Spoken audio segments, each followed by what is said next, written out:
మకర రాశి వారికి ఈ వారం అంత సానుకూల పరిస్థితులు గోచరించడం లేదు.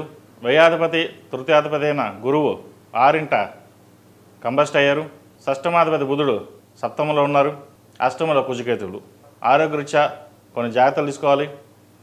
ఉద్యోగరీత్యా కూడా కొన్ని జాగ్రత్తలు తీసుకోవాలి. వ్యాపారం అంతంత మాత్రంగా ఉంటుంది.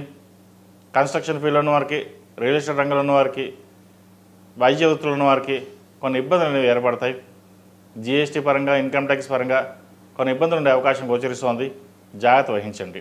సరైన టైంలో జిఎస్టీ ఫైలింగ్ చేయడం కూడా చెప్పదగిన సూచన.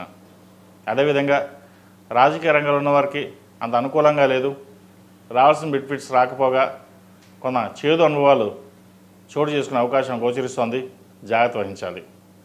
అదేవిధంగా వివాహం కాని వారికి వివాహ విషయంలో కొంత జాప్యం జరుగుతుంది. అయితే మంచి సంబంధం కుదురుతుంది. సంతానం కోసం ఎదురు చూస్తున్న వారికి మంచి సంతానం యోగ్యత ఉంది. అదేవిధంగా భూ సంబంధించిన విషయ వ్యవహారాలు కావచ్చు, లోన్ల విషయాలు కావచ్చు, క్రెడిట్ కార్డు విషయంలో కావచ్చు కొన్ని జాగ్రత్తలు వహించాలి. అధిక ధన వ్యయ సూచన కనిపిస్తోంది.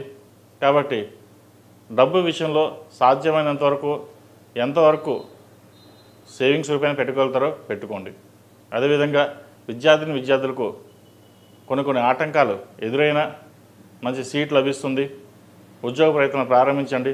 విదేశాల్లో ఉన్న వారికి H1B విషయంలో కొంచెం జాప్యం జరిగిన వారికి వీసా వచ్చే అవకాశం గోచరిస్తోంది. అదేవిధంగా PR, గ్రీన్ కార్డ్ కోసం ప్రయత్నిస్తున్న వారికి ప్రయత్నాలు ప్రారంభించవచ్చు. ఈ రాశిలో జన్మించిన స్త్రీలకు వృత్తి ఉద్యోగాల పరంగా, వ్యాపార పరంగా అన్నీ అనుకూలంగా ఉంది. భాగస్వామితో విభేదాలు లేకుండా చూసుకోవాలి. ఆరోగ్యం పట్ల కొన్ని జాగ్రత్తలు తీసుకోవాలి. కష్టే ఫలి అన్నట్టుగా కష్టానికి తగిన ప్రతిఫలం ఈ వారం చివరిలో వచ్చే అవకాశం గోచరిస్తోంది. ప్రతిరోజు ప్రతినిత్యం ఆరవల కుంకుమతోటి అమ్మవారిని పూజించండి. మంచి ఫలితాలు సంప్రాప్తిస్తాయి.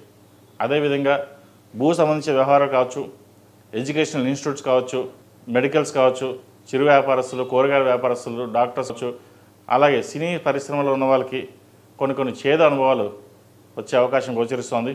వాటి విషయంలో కొన్ని జాగ్రత్తలు తీసుకోండి. ఈ రాశివారు ప్రతిరోజు ప్రతినిత్యం అరటినార ఒత్తులతో దీపారాధన చేయండి. ఆరోగ్యపరంగా కావచ్చు, ఏదైనా పనులు ఆటంకాలు అయితే అవి సఫలీకృతం అవడానికి, ఏ ఆటంకం లేకుండా ముందుకు వెళ్ళడానికి అరటినార ఒత్తులతోటి ప్రతిరోజు దీపారాధన చేయండి. నువ్వుల నూనె పోసి దీపారాధన చేయడం శ్రేష్టం. మంచి ఫలితాలు సంప్రాప్తిస్తాయి. ఈ రాశిలో జన్మించిన వారికి కలిసి వచ్చే సంఖ్య 3, కలిసి వచ్చే రంగు తెలుపు. ఏదైనా పని మీద బయటకు వెళ్ళేటప్పుడు బుధవారం కానీ శనివారం అడిగిన వెళ్ళండి. మంచి ఫలితాలు సంప్రాప్తిస్తాయి.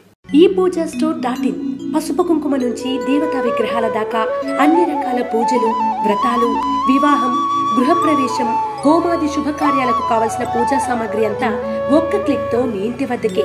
నేడే ఆర్డర్ చేయండి మీ ePoojaStore.in లో. One stop for all pooja needs.